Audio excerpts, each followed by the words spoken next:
Road2Race, in association with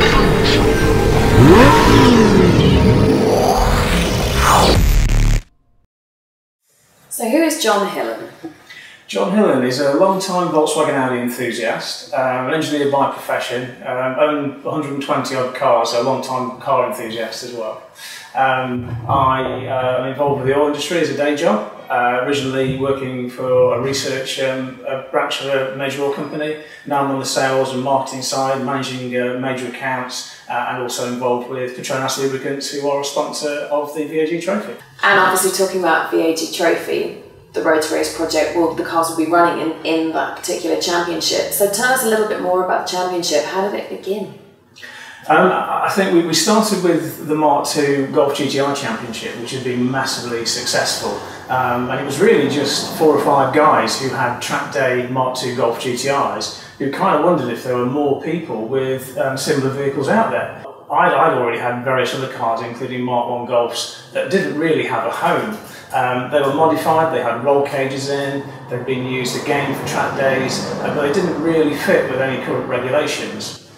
So we thought, why don't we develop a second series to allow all these disparate cars to actually compete somewhere against each other on a competitive basis? And so the VAG Trophy was born. It was. Although it's serious racing, it kind of doesn't need to be serious for the whole time. We actively encourage having barbecues, there's always banter in the paddock, and we massively encourage mickey taking out of other competitors. I think there's nothing wrong with that.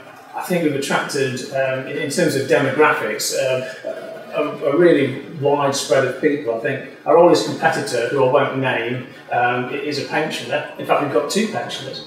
The youngest one is about 19. Wow. So we've got a real good spread of people that are out there racing, and they all seem to get on really well. So it's not just all about money then?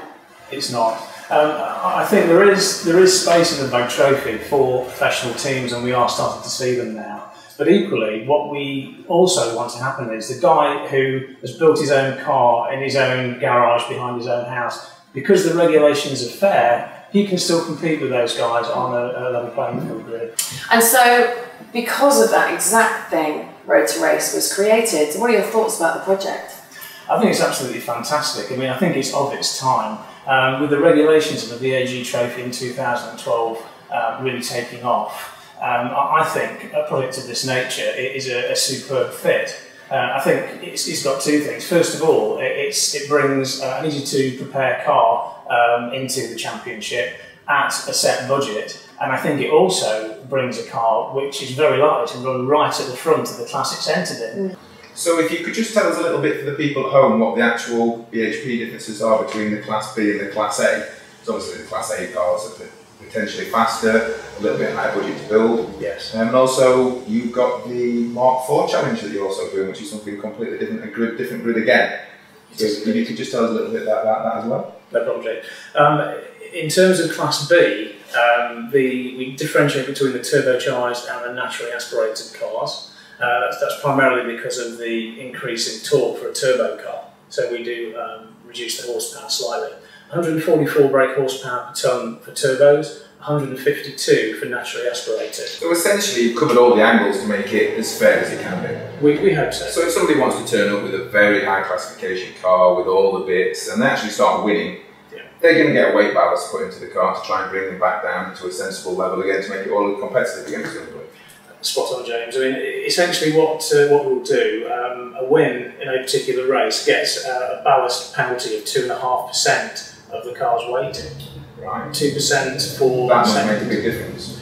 It can do. The maximum ballast that we say they can carry is 85 kilos, but that's a significant proportion. It's like having a man sat next to you in your race car. So, John, we've got some fantastic information about the Super Pro VAG Trophy. Plenty of details and information for you guys at home to get on the Super Pro VAG website. Have a look at how you can get involved. It's been absolutely fantastic, all the information you've brought to us, and I'm sure the viewers at home are very happy to hear it. Thank you very much for coming any time. You're welcome, Jay. Thank you, John.